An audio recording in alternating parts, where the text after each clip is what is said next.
آزادی کا مطلب یہ تھا کہ یہ پہلے سے غلام تھا. غلام کس کا تھا؟ وہ لندن برطانیہ سے آئے ہوئے انگریز کے فرنگی وہ مسلسل مدتوں تک اس ملک پر قابض رہے.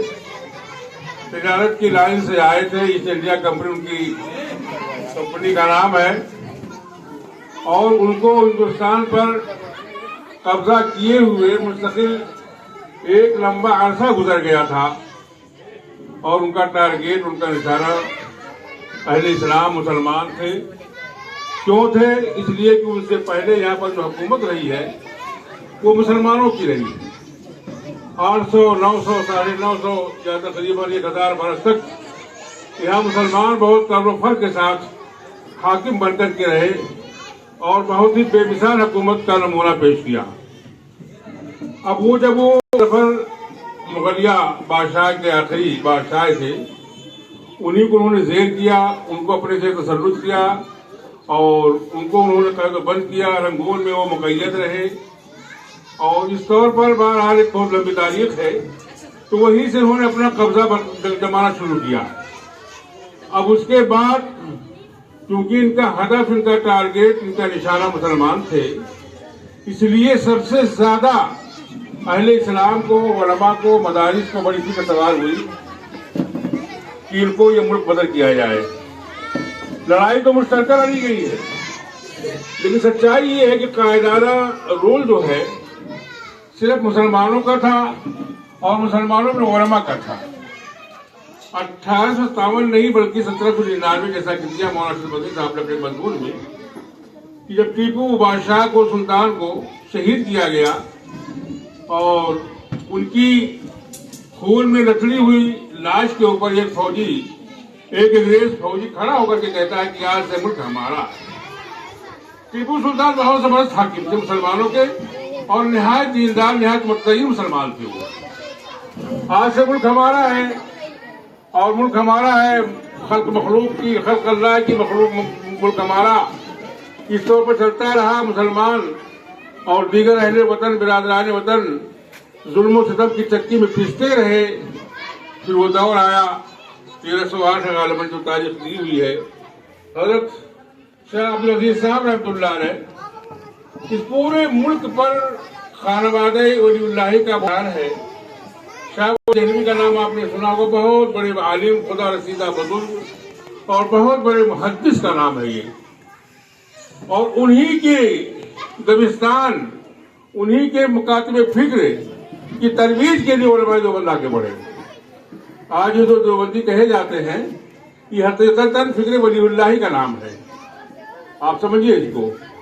حضرت شاہ عبدالعزیز صاحب رحمۃ اللہ علیہ نے پہلا فتویٰ دیا تھا کہ اب دوستوں ہمارے اوپر جہاد فرض ہو گیا ہے، اب ان کی اطاعت نہیں ہو پائے گی. پہلا فتویٰ ایسٹ انڈیا کمپنی کے سامنے جہاد کا فتویٰ دینا، فوری طور پر اپنے آپ کو موت کے منہ میں ڈالنا ہے. فتویٰ دیا اور اس کی پاداش میں اتنا زبردست ان کے ساتھ ظلم و زیادتی کا معاملہ روا رکھا گیا.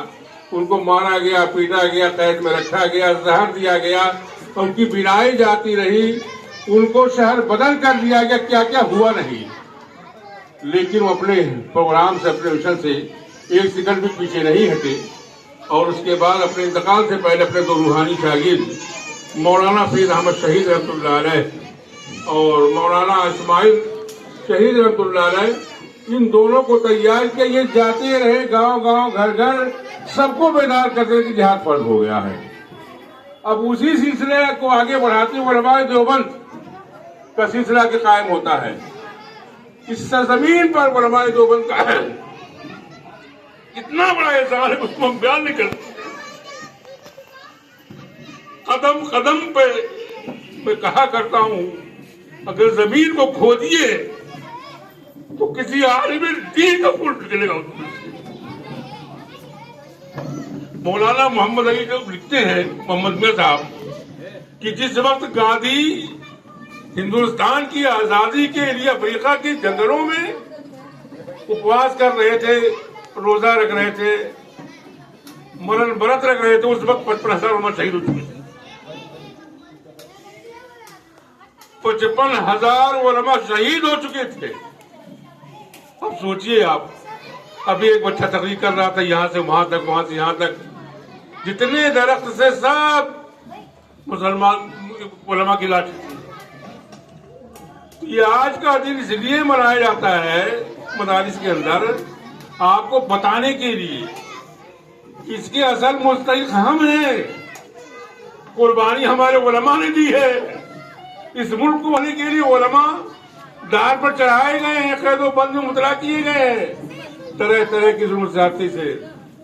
اور یہ جا کے دیکھیے آج تمام اسکولوں میں، کالجوں میں، اسکولوں کالجوں کے اندر جو پروگرام منایا جاتا ہو ایک مسلمان کا نام نہیں آتا ہے، اور قربانی کل مسلمانوں کی ہے، علماء کی ہے، ایک کا بھی نام نہیں آتا۔ ابھی تو کہہ رہا تھا وہ تو میں تو چونک گیا، لیکن تو شرفو بھائی آئے سامنے تو میں سمجھے کہ یہ کلام الگ سے ہے مکمل طور پر، اور سچائی یہی ہے، مکمل طور پر سچائی یہی ہے۔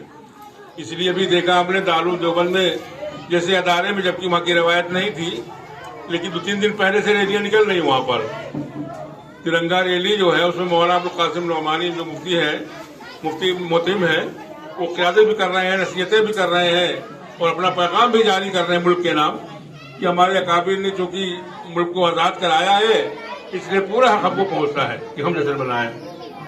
ہے جمعیت العلماء اور اس طور پر دارالعلوم دیوبند، یہ جو ہے یہی دو قافلے جب چلے ہیں تو ملک آزاد ہوا ہے۔ یہ کوئی سال 2 سال نہیں، کم از کم 200 سال سے آزادی لڑائی لڑی جا رہی تھی۔ ہے جمعیت ہند میں صدیوں سے سرگرم عمل تیری ہی کوشش سے آئے، برگ و بارو پھول و پھل، اور تیرے ماتھے پہ وقت کی تقصیر ہے، اور کیا شاملی کے مارکے میں تیری شمشیر تھی، اور کراچی کی عدالت میں تیری تقریر تھی۔ مولانا حسین احمد صاحب جو کراچی پہنچے ہیں، جج کے سامنے مولانا حسین احمد مدنی جو مولانا اشرف مدنی کے والد محترم تھے مرحوم رحمۃ اللہ علیہ، انہوں نے فتویٰ دیا تھا کہ انگریز کی مسلمانوں سے مطلبے کیا تھا کہ فوج میں مسلمانوں کا بھرتی ہونا حرام ہے، حرام ہے، حرام ہے۔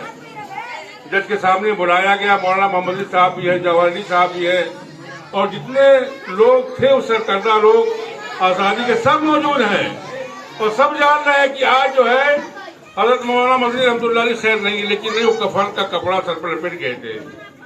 اور لوگوں نے کہا بھی، جج نے بھی کہا، جانتے تمہارا نتیجہ کیا ہو؟ کہنے لگے مجھے معلوم ہے، میں کراچی کے مسلمانوں پر احسان بھی نہیں ڈالنا چاہتا، میں اپنے کفن کپڑا نکل کے آیا ہوں۔ کتنی قربانی اللہ کی بنا۔ بہرحال باقی بات لمبی نہیں کرنی ہے، بتانا ہی ہے بچوں کہ آج کا یہ پروگرام جو ہے جو آپ نے پیش کیا ہے، ہم آپ کے شکر گزار ہیں، اور ہمارے اساتذہ کرام جو ہے وہ بھی واقعی ذمہ داری کا ثبوت دیا ہے، ذمہ داری کا ثبوت دیا ہے۔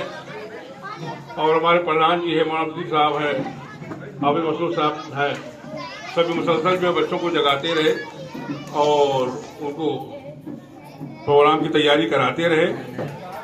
اچھی بات رہی، آج صبح جمعہ کا دن تھا، سب کی نگاہ میں تھا کہ آج جمعہ ہے، اسی لیے باہر کے لوگوں کو مدعو نہیں کیا کہ انہیں پروگرام بہت عالیشان ہونا چاہیے تھا، مصر رکھا گیا، مصر پروگرام رکھا گیا، اور صبح ہی سے جو ہے بچے اساتذہ